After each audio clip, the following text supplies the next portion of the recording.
하나님 말씀 함께 보겠습니다. 시편 73편 15절에서 28절 말씀 함께 보시겠습니다.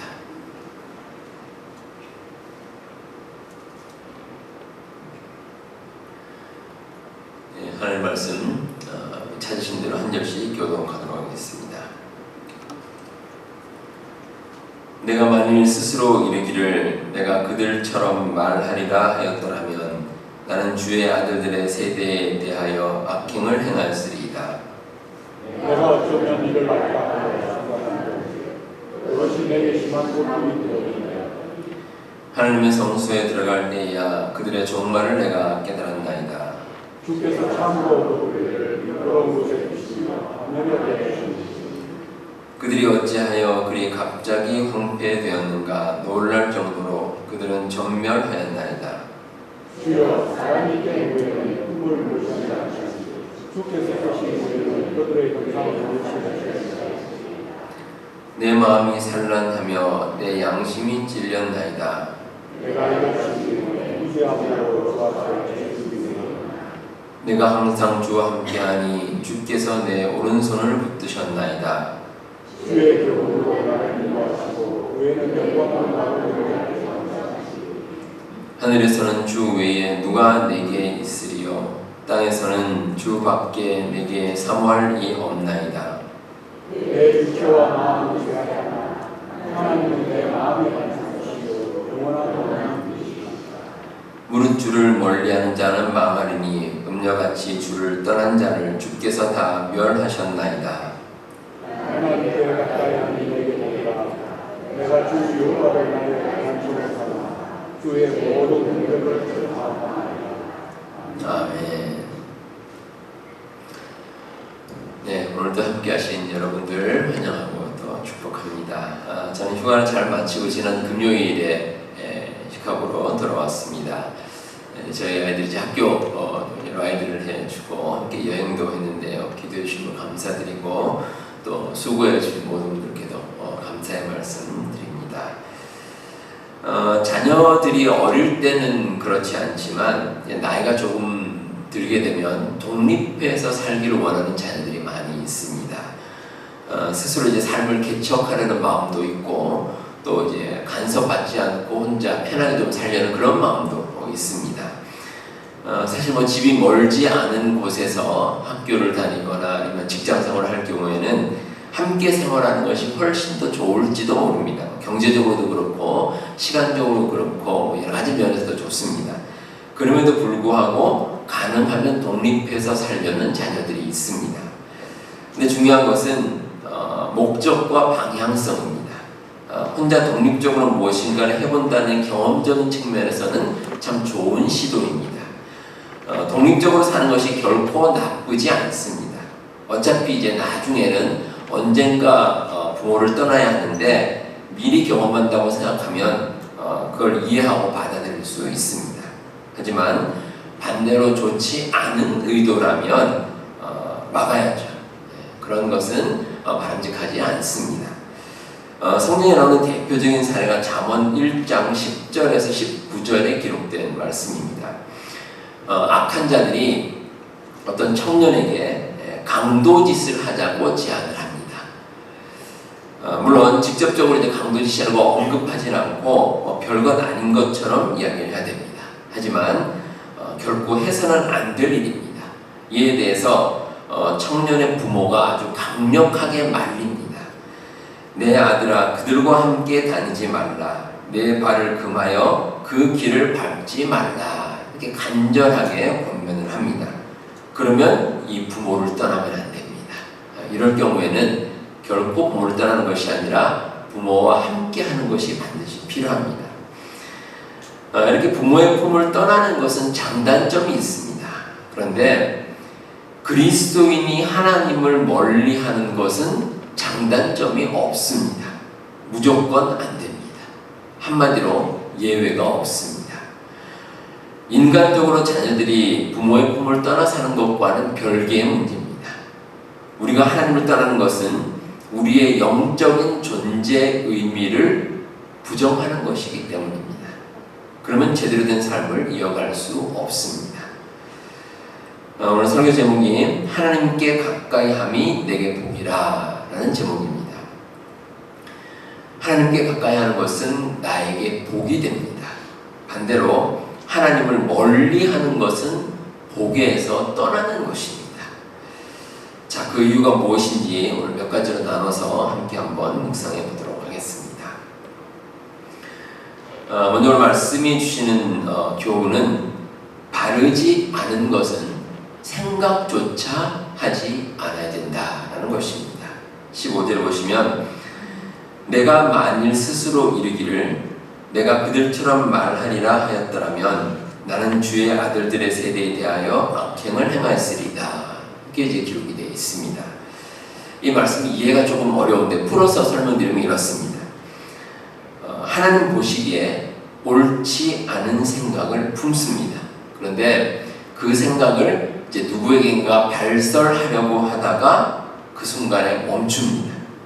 근데 만약에 그 자기가 가진 생각을 발설했더라면 여러 사람들에게 악한 일을 행할 뻔하였다. 그런 의미입니다. 따라서 결론적으로 보면 바르지 않은 것은 애초에 생각조차 하지 않는 것이 좋다라는 것입니다. 요즘 한국에서는 그 소위 말하는 그 묻지마 범죄, 그러니까 뭐 어떤 특별한 이유 없이 행하는 그런 범죄가 널리 퍼지고 있습니다.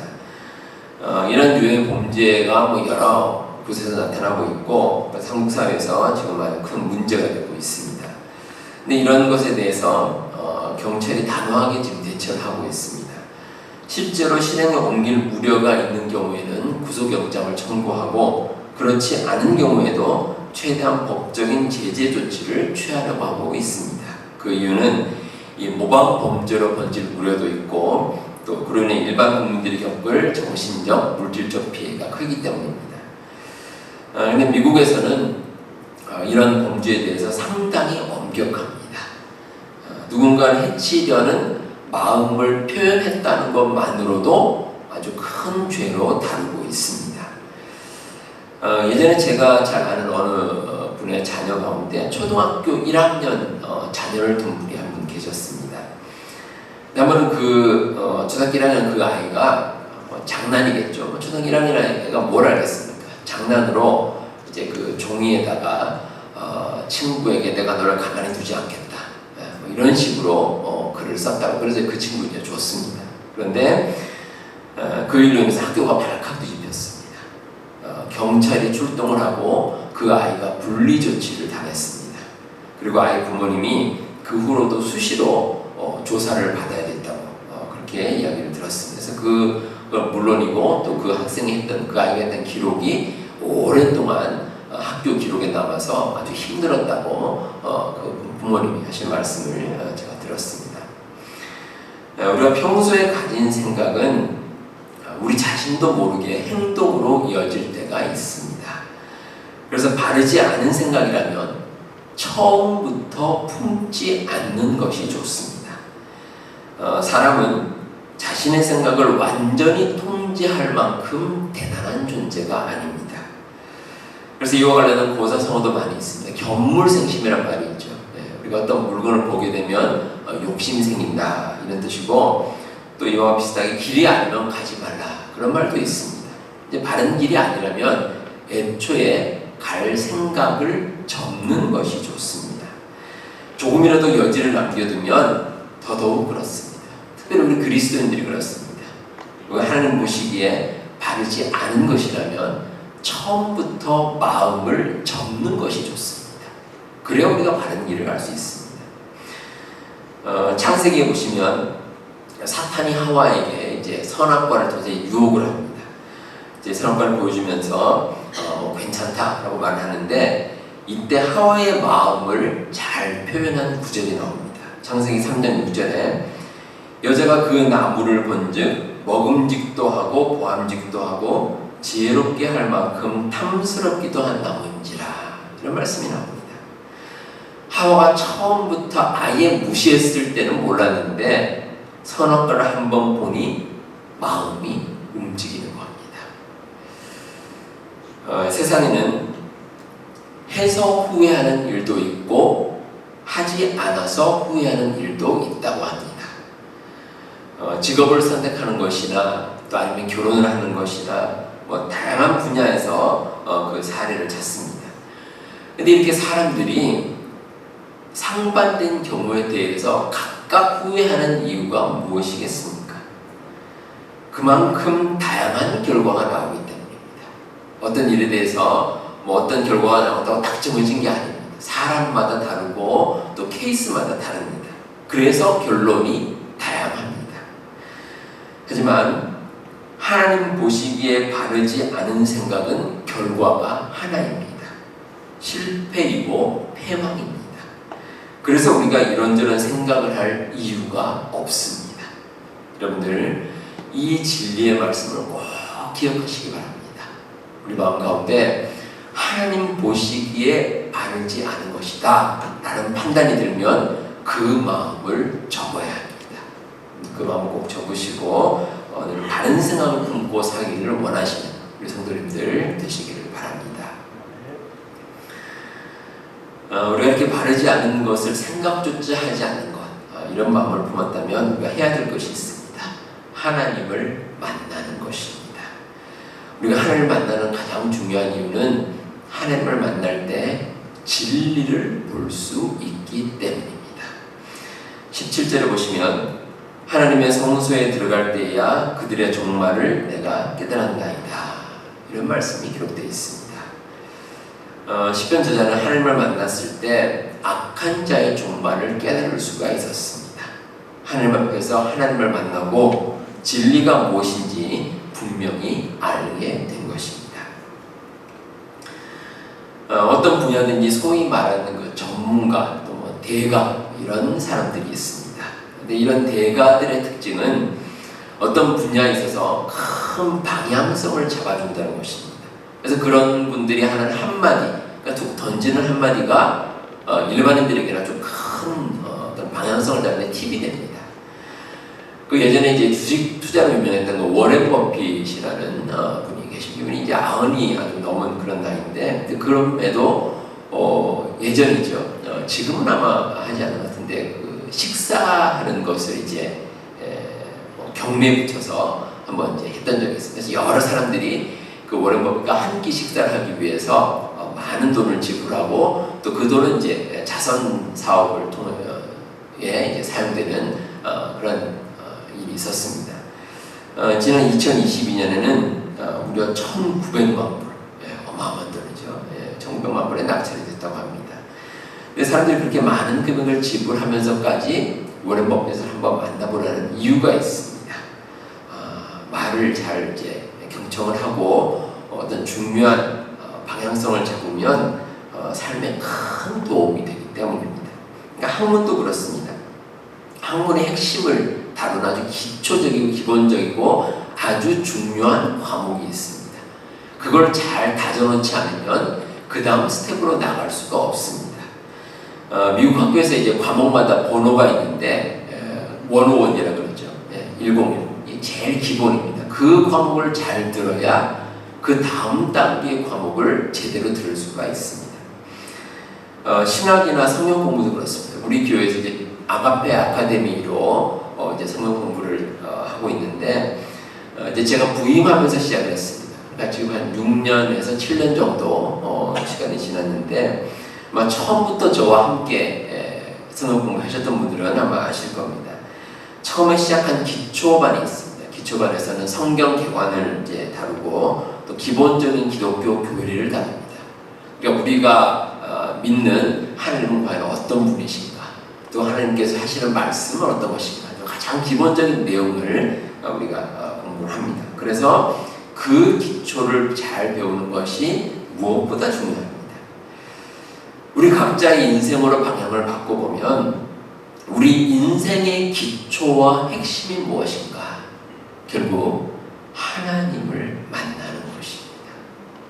하나님을 만나는 것. 과연 하나님이 어떤 분이실까? 그 하나님을 만나고 그 하나님과 동행하는 것이 우리의 삶의 기초입니다.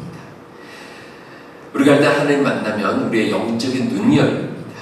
그리고 우리 인생에서 앞에서 참된 길이 보입니다. 근데 이 길은 반드시 하나님께서 보여주셔야 합니다. 불교에서 말하듯이 스스로 깨닫는 것이 아닙니다. 하나님께서 보여주십니다. 보여주시고 우리의 영의 눈에 뜨면, 그러면 악한 길이 아니라 바른 길로 행할 수가 있습니다. 여러분들의 인생길에서 참되신 하나님의 모습을 꼭 발견하시기 바랍니다. 거기에 진리가 있습니다. 이런 참된 진리를 통해서 하나님과 온전히 동행하며 살아가시는 우리 성도님들 다 되시길 바랍니다. 우리가 하나님을 만나고 이제 하나님을 알게 되고 하나님과 동행하게 되면 또 하나의 유익이 있습니다. 하나님께서 우리의 삶을 꼭 붙들어 주십니다. 오늘 말씀 23절에 보시면 내가 항상 주와 함께하니 주께서 내 오른손을 붙드셨나이다. 이런 말씀이 기록되어 있습니다. 하나님과 함께하면 하나님께서 우리를 붙들어 주시는데, 자, 어떻게 붙들어 주시냐면 오른손입니다. 오른손을 붙들어 주신다. 이렇게 말씀하고 있습니다. 왜 오른손일까? 우리가 쉽게 생각하면 그냥 일반적으로 우리가 오른손잡이가 맞기 때문에 그냥 우리가 붙드는 것이 오른손이다, 이렇게 볼 수도 있는데, 저는 오늘 말씀을 묵상하면서 이런 생각이 들었습니다. 이 오른손이라는 것은 아마 많은 사람들이 주로 사용하는 손입니다. 따라서 우리가 잘하는 일도 오른손으로 행하고 잘못하는 일도 오른손으로 행합니다. 그러니까 하나님께서는 우리가 어떤 일을 행하든지 우리를 꽉 붙들어 주신다는 겁니다. 우리가 하나님과 함께하면, 그러면 하나님이 함께 하시면 우리와 동행하고 또 우리 오른손을 붙들고 하나님께서 우리를 모든 것을 끌고 가신다는 겁니다. 이게 하나님의 뜻입니다. 여러분들 어린 아이를 생각해 보시기 바랍니다. 이 아이가 차가 많이 다니는 길로 혼자 다니려고 합니다. 그럼 엄마가 어떻게 합니까? 아이의 손을 꼭 붙듭니다. 특별히 오른손을 붙듭니다. 아이가 마음대로 하지 못하도록 아주 아이 손을 꼭 붙듭니다. 하나님께서 우리에게 하시는 것도 이와 똑같습니다. 우리의 삶은 하나님께 붙들림을 받아야 합니다. 그 이유는 우리가 우매무지하기 때문입니다. 22절에 나옵니다. 내가 이같이 우매무지함으로 주 앞에 짐승이오나, 이렇게 말씀합니다. 여기서 우매라는 단어의 원래 뜻이 짐승입니다. 마치 짐승처럼 완악하고 고집이 강하다는 것입니다. 우리가 그렇습니다. 그리고 무지하다는 것은 글자 그대로 몰지각하다는 뜻입니다. 제대로 알지 못하고 어리석게 판단하고 행동하는 것이 우리의 모습입니다. 그런데 우리가 이 두 가지의 모습이 합쳐져 있습니다. 이 둘 중에 하나만 있어도 우리가 고쳐볼 여지가 있습니다. 근데 무지하면서 동시에 고집이 강합니다. 만약에 무지하기만 하면 알아듣도록 가르치면 됩니다. 또 고집만 강하면 그 고집을 누그러뜨리면 됩니다. 그런데 알지 못하면서 고집을 부립니다. 그러면 참 감당하기 어렵습니다. 근데 하나님께서는 그런 우리를 꼭 붙들어 주십니다. 그러니까 그런 말 하죠. 하나님께서 강권적으로 역사하신다, 이런 말을 할 때가 있습니다. 여러분들, 우리가 신앙생활을 하다 보면 하나님께서 우리의 삶을 붙드시고 인도하실 때가 있습니다. 아주 강하게 인도하십니다. 내 마음을 흔드시고 내가 가는 길을 나도 모르게 인도하십니다. 하나님의 능력으로 그러실 때가 있습니다. 우리 여러분, 하나님께서 나를 붙드신다고 생각하면 하나님의 붙드심에 맡겨야 합니다. 맡겨야 됩니다. 그래야 우리가 그 길로 나아갈 수가 있습니다. 우리 여러분, 이 사실을 꼭 기억하시고 하나님께서 붙드실 때 그 붙드심 받는 그 길을 하나님과 함께 걸어가시는 우리 성도님들 되시길 바랍니다. 자, 이제 마지막으로 우리가 이렇게 하나님의 존재와 의미를 깨달으면 우리가 마지막으로 깨닫는 것이 있습니다. 하나님과 가까이 하는 것이 나에게 복이라는 것입니다. 그게 복입니다. 28절에 나옵니다. 하나님께 가까이함이 내게 복이라. 우리 그리스도인의 삶에 있어서 하나님과 가까이 하는 것만큼 복된 일은 없습니다. 얼마나 복된 사람인지 모릅니다. 우리의 신앙에는 이 중립지대, 회색지대라는 것이 없습니다. all or nothing입니다. 온전히 믿고 하나님 따라가든지 아니면 하나님을 믿지 않든지 둘 중에 하나입니다. 그 외에는 없습니다. 그래서 우리가 가진 신앙을 결코 쉽게 볼 것이 아닙니다. 대충 믿는 것이 아닙니다. 정말 우리가 믿음을 가진다면 하나님께 온전히 맡기고 나아가야 될 것입니다. 운동선수들 가운데 이 아마추어 선수가 있고 프로 선수가 있습니다. 보통 이제 프로 선수들이 훨씬 더 잘합니다. 물론 뭐 실력이 있기 때문에 또 프로가 됐겠지만 프로 선수가 아마추어 선수와 구별되는 아주 중요한 특징이 있습니다. 이 아마추어 선수는 그 일에 대해서, 그 운동에 대해서 못해도 다른 길이 있습니다. 다른 가야 될 길이 있고 다른 할 수 있는 일이 있습니다. 왜 우리 어린 자녀들이 크리스마스 때 발표회를 하면 실수를 많이 하죠. 실수를 많이 해도 우리가 어떻습니까? 같이 웃고 박수를 쳐줍니다. 아이들은 아마추어죠. 프로가 아닙니다. 근데 프로 선수는 다릅니다. 못하면 다른 길이 없습니다. 끝입니다. 프로라고 불리는 전문가들도 그렇습니다. 대충 하는 사람은 프로가 될 수도 없고 전문가가 될 수도 없습니다. 적어도 한 분야에서 자기의 삶을 거는 것이 프로입니다. 우리가 하나님을 믿는 믿음의 길로 들어선 것은 이런 프로 선수가 되는 것과 똑같습니다. 우리가 취미로 교회에 출석하는 건 아니지 않습니까? 우리의 영원한 실종과 관련된 일입니다. 우리가 죄로 인해 죽을 우리를 예수님께서 십자가의 보혈로 구원의 길로 인도해 주셨습니다. 이 사실을 믿음으로 우리는 영원한 생명을 얻습니다. 따라서 하나님과 가까이 하는 것은 이런 우리의 존재 자체에 대한 기반을 둡니다. 온전한 믿음입니다. 그리고 우리는 믿음을 통해서 우리의 삶 전체를 하나님께 맡기는 것입니다. 이건 엄청난 결단입니다. 그런 결단을 가지고 하나님께 나아가고 하나님과 동행하면 그러면 그 삶은 복을 받습니다. 하나님을 가까이 하느냐 마느냐의 여부에 대해서 오늘 말씀은 아주 분명한 차이가 있음을 기록하고 있습니다. 27절에 주를 멀리하는 자는 망하리니 이렇게 말씀합니다. 멸망입니다. 반대로 28절에 하나님께 가까이함이 내게 복이라, 축복입니다. 믿는 사람의 인생에 있어서 결론은 하나님과 가까이함입니다. 이에 대해서 예수님께서 요한복음 8장 32절에 진리를 알지니 진리가 너희를 자유롭게 하리라, 이렇게 말씀을 주십니다. 하나님과 함께 복을 누린다는 사실은 진리입니다. 이 진리를 깨달으면 어떤 상황에서도 흔들리지 않습니다. 우리에게 있는 많은 일 가운데 어떤 일이 닥치든 우리는 자유할 수가 있습니다. 우리가 어떤 일 가운데서도 하나님 붙들고 살아가면 내가 복 가운데 거할 수 있다. 이 믿음을 가지게 되면 그러면 우리가 하나님과 동행하고 온전한 믿음으로 이 세상을 승리하며 살아갈 수 있습니다. 우리 사랑하는 성도 여러분, 세상에는 우리의 믿음을 흔들려는 공격들이 많이 있습니다. 그러한 공격을 이기는 유일한 방법은 하나님께 나아가는 것입니다.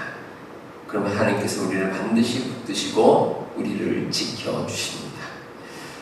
우리가 살아가는 가운데 하나님과 가까이 하는 것이 나에게 복이 된다. 이 사실을, 이 진리를 꼭 믿으시고 늘 하나님과 동행하며 살아가시는 우리 모든 성도님들 다 되시기를 바랍니다.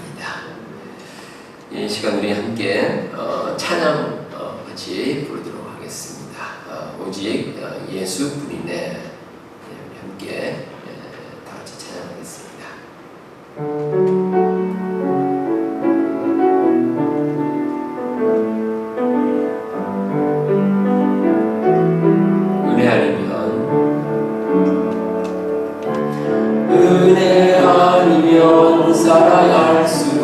없네. 호흡마저도 다 주의 것이니 세상 평안과 위로 내게 없어도 예수 오직 예수뿐이 내 크신 계획 다 볼 수도 없고 작은 고난에 지쳐도 주께 묶인 나의 모든 삶 버티고 견디게 하시네. 은혜 아니면 살아갈 수가 없네. 나의 모든 것 다 주께 맡기니 참된 평안과 위로 내게 주신 주 예수 오직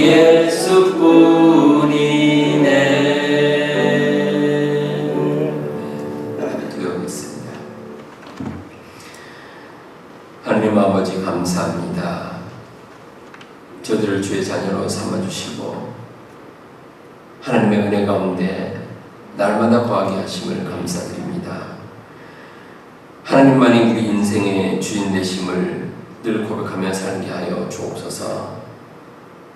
험한 세상 살아가면서 우리 하나님과 가까이 하여 복을 받는 삶을 살게 하시고 늘 하나님과 동행함으로 바른 길을 가는 우리 모든 교우들 되게 하여 주옵소서.